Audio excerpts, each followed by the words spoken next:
Hi అండి. Present Manneguda Naveen Reddy Vaishal Reddy అనే topic news లో చాలా వైరల్ అవుతున్నది.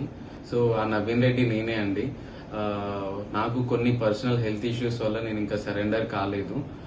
జరిగింది తప్పే, అది నేను అగ్రి అవుతాను.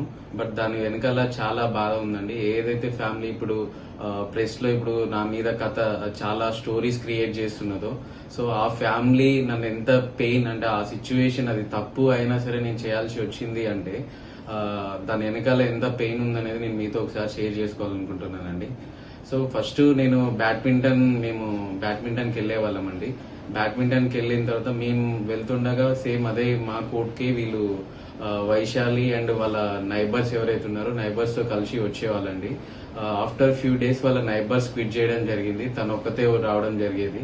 సో అలా బ్యాడ్మింటన్ లో పరిచయం అయ్యేది. సో మేము గేమ్ ఆడిన తర్వాత మా వర్క్ మేము చూసుకుంటూ, మాది మార్కెటింగ్ అనమాట, మిస్టర్ టీ అని. సో మా వర్క్ లో మేము బిజీగా ఉంటూ వెళ్ళిపోయే వాళ్ళం అనమాట. బట్ ఏదైతే ఇప్పుడు అక్కడ గేమ్ ఆడుతున్న టైం ఉంటుందో అక్కడ టీమ్స్ ఎక్కువ ఉండేవి అనమాట. ఆ టీమ్స్ ఏమవుతుందంటే షఫల్ అయ్యే టైంలో మేము అప్పుడప్పుడు సమ్ టైమ్స్ కూర్చుంటుండే వాళ్ళం అక్కడ. ఆ కూర్చునే టైంలో ఏంటంటే లైక్ యాజ్ ఏ ఫ్రెండ్ గా మేము మాట్లాడుకునే వాళ్ళం అనమాట. సో అలా ఆఫ్టర్ కపుల్ ఆఫ్ వీక్స్, ఒక 6-7 వీక్స్ తర్వాత అంటే ఆ అమ్మాయికి నాకు, వైశాల్ రెడ్డికి నాకు అంటే అండర్స్టాండింగ్ బెటర్ గా అనిపించి, లైక్ నేను రైట్ చేసే టాపిక్స్ కానివ్వండి, తను రైట్ చేసే టాపిక్స్ కానీ బెటర్ గా అనిపించి నేను డైరెక్ట్ మ్యారేజ్ ప్రపోజల్ చేయడం జరిగిందండి.